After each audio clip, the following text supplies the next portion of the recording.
Waalaikumsalam warahmatullahi wabarakatuh. Cempeda bukan sembarang cempeda. Cempeda jatuh ke dalam sungai tegak bukan sembarang tegak. Tegak petanda syarhillah dimulai. Alhamdulillahil qaili fi kitabihil karim. A'udzu billahi minasy syaithanir rajim. Bismillahirrahmanirrahim. Laqad kana lakum fi rasulillahi uswatun hasanah.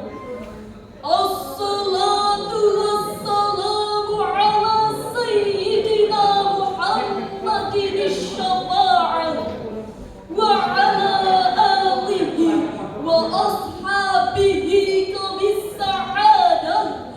Amma ba'du. Dewan Hakim yang arif dan bijaksana, hadirin seiman, sekeyakinan, sebangsa, satu jiwa, satu bahasa. Rahimakumullah. Teknologi yang semakin canggih membawa dampak luas di semua belahan bumi. Mengapa demikian, hadirin? Karena tersedianya alat elektronik digital saat ini yang mempercepat arus informasi dan komunikasi, tak terkecuali Indonesia.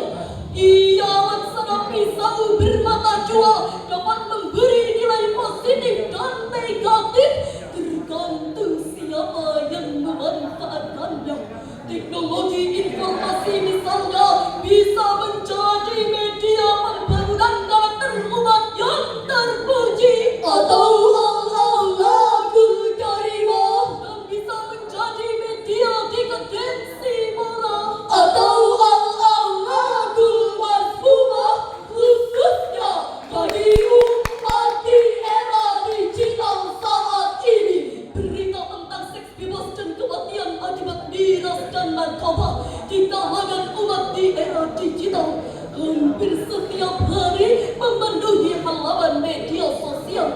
Baru-baru ini dunia pendidikan dikagetkan dengan ulas seorang pelajar SMA di Jawa Tengah dengan tega mendekat gurunya yang seharusnya dihormati. Kita menjadi prihatin melihat karakter umat di era digital saat ini yang jauh dari nilai-nilai Al-Quran. Oleh karena itu, hadirin, pada kesempatan yang penuh ukhuwah ini, kami akan memaparkan syarah Al-Quran dengan judul Pembangunan Karakter Umat di Era Digital. Sebagai lanjutan, marilah kita dengarkan firman Allah dalam Al-Quran surah Shad ayat 29 sebagai berikut.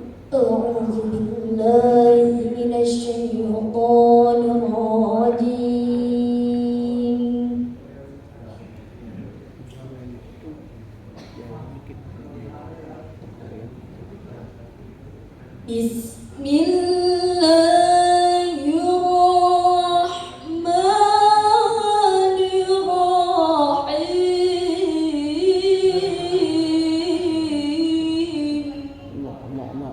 Allah.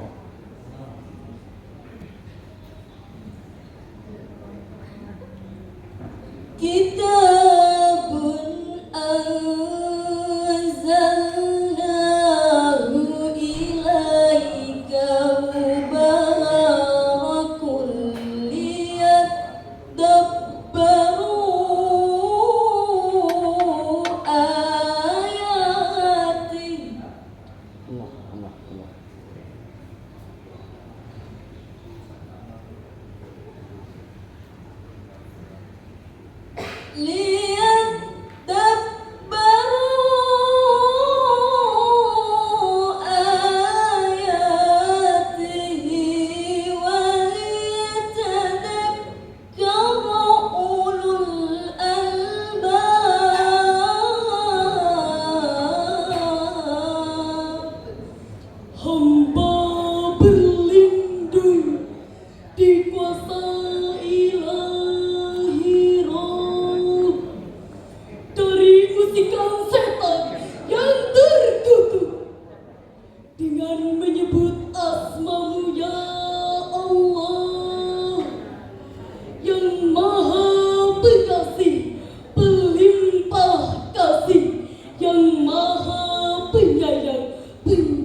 yang kami turunkan kepadamu penuh dengan berkah, supaya mereka memperhatikan ayat-ayatnya, dan supaya orang-orang yang berpikir cerdas mendapat pelajaran. Hadirin rahimakumullah, Syekh Jalaluddin Al-Mahalli dan Syekh Jalaluddin As-Suyuti dalam tafsir Al-Jalalain jilid 2 juz 23 halaman 657 menjelaskan bahwa kata lihat dan baru dalam ayat ini mengandung perintah untuk mendalami nilai-nilai yang terkandung dalam Al-Quran.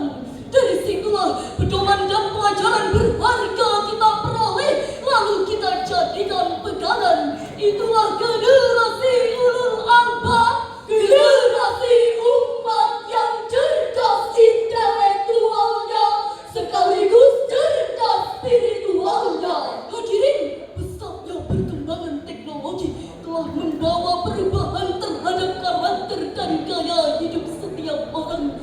Perkembangan teknologi di Indonesia terjadi begitu pesat hingga kini kita telah memasuki era yang kita namakan era teknologi digital. Teknologi digital sendiri, hadirin, diciptakan manusia untuk memudahkan kita dalam menjalani kehidupan. Perlu kita sadari, hadirin, media sosial telah memberikan dampak yang sangat positif dalam kehidupan kita semua, mulai dari sektor ekonomi, sosial, budaya, politik, bahkan keagamaan, hingga lahirlah berbagai tokoh politik dunia, ditambah dengan lahirnya dai-dai kondang yang ceramahnya viral di media sosial. Seperti inilah seharusnya teknologi, hadirin. Kehadirannya dapat memberikan manfaat kepada kita sekaligus sebagai pengingat atas kekuasaan Allah Subhanahu wa ta'ala. Hadirin, sekuat apapun angin kencang tak akan mampu menumbangkan pohon yang memiliki akar menghujam ke bumi. Sayyidina Ali bin Abi Thalib radhiyallahu anhu berkata, angin kencang yang menerpa bukanlah untuk menggoyang pohon, melainkan untuk menguji sejauh mana kekuatan akarnya. Tantangan yang dihadapi negeri ini beberapa tahun lalu lebih kita rasakan pada masa pandemi COVID-19 saat itu. Dampaknya sangat berbahaya sekali oleh seluruh umat negeri ini. Tidak hanya itu, hadirin, pandemi saat itu juga sangat berdampak pada meningkatnya dekadensi moral umat di era digital. Berdasarkan data dari Indonesia Corruption Watch, jumlah penindakan kasus korupsi pada tahun 2022 mencapai hingga 597 kasus dengan 1.396 tersangka. Kerugian yang dialami negara juga tidak tanggung-tanggung akibat kasus korupsi tersebut, yakni mencapai hingga 42.747 triliun rupiah. Dana yang cukup untuk membangun 1.000 madrasah serta pondok pesantren dengan semua fasilitasnya. Hadirin rahimakumullah, kita juga prihatin atas sejumlah peristiwa yang terjadi di kalangan umat di era digital saat ini yang mencerminkan rusaknya karakter. Di antaranya pertama, kasus narkoba. Lagi-lagi kita dikagetkan dengan sebuah berita yang dilansir oleh British Broadcasting Corporation pada tanggal 18 Agustus 2022. Adanya penangkapan oknum perwira yang dipercaya sebagai kasat reserse narkoba dan dia kini mampu memberantas narkoba, justru tertangkap atas kepemilikan dan pengedaran narkoba. Di bagaimana negeri kita jika kita tidak menyingsingkan lengan baju untuk berperang melawan narkoba? Kedua, kasus kekerasan seksual. Kementerian Pemberdayaan Perempuan dan Perlindungan Anak mencatat sebanyak 9.588 kasus kekerasan seksual selama tahun 2022. Hadirin, kami ulangi sekali lagi, 9.588 kasus, bukan 9 kasus. Negara kita ini kaya dengan para pakar berpendidikan tinggi dalam berbagai disiplin ilmu lulusan dalam maupun luar negeri, bahkan bergelar profesor. Tapi sayang di antara mereka masih ada yang tak berkarakter. Mereka menggunakan kepintarannya untuk memproduksi informasi bohong serta memprovokasi dan adu domba. Bahkan orang yang selama ini kita kagumi keilmuannya berteriak lantang melarang korupsi ternyata tertangkap KPK karena kasus korupsi. Mereka berorasi berjuang atas nama rakyat, tapi ujung-ujungnya merampas hak rakyat. Ini tertuang dalam sabda Nabi Muhammad sallallahu alaihi wasallam sebagai berikut: Al-muslimu man salimal muslimuna bil lisanihi wa yadihi. Seorang muslim yang baik adalah kaum muslimin yang selamat dari keburukan lisan dan tangannya. Hadis riwayat Bukhari nomor 10. Hadirin, mari kita belajar dari sejarah Cina.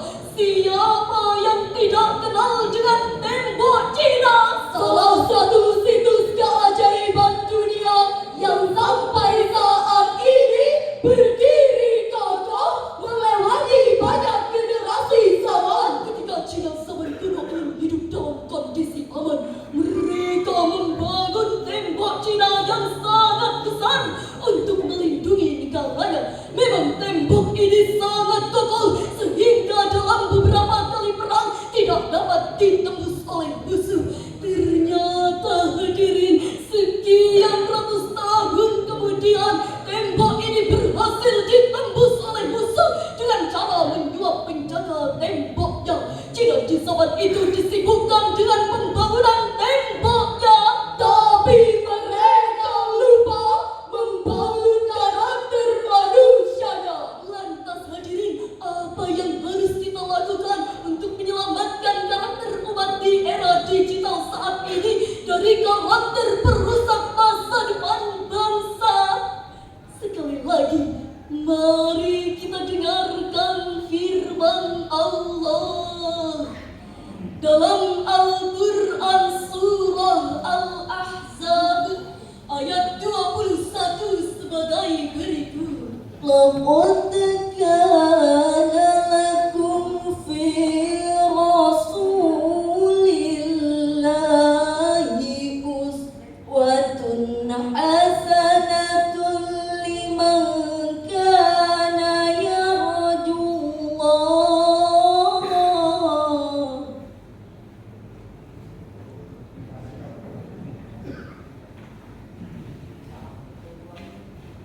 Liman kana yarjullaha wal yawmal akhir wa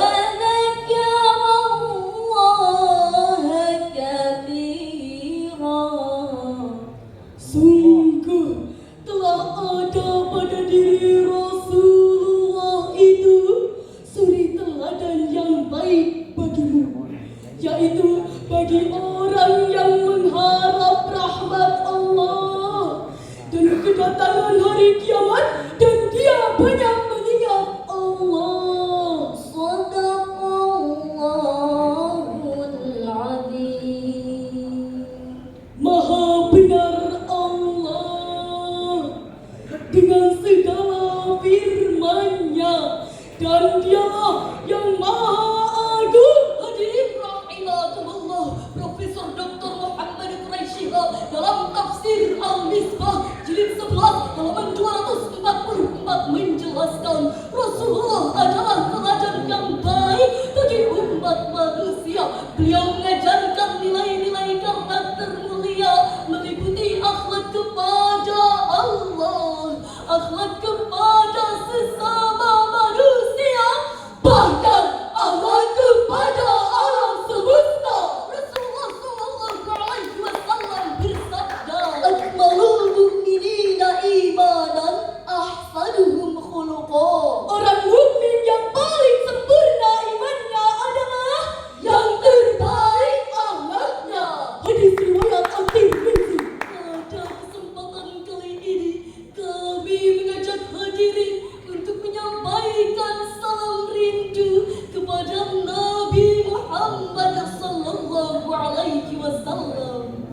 Assalamualaikum. Kau yang mengaku cinta kepada Nabi engkau, yang mengaku merindukan Nabi. Jika kau tak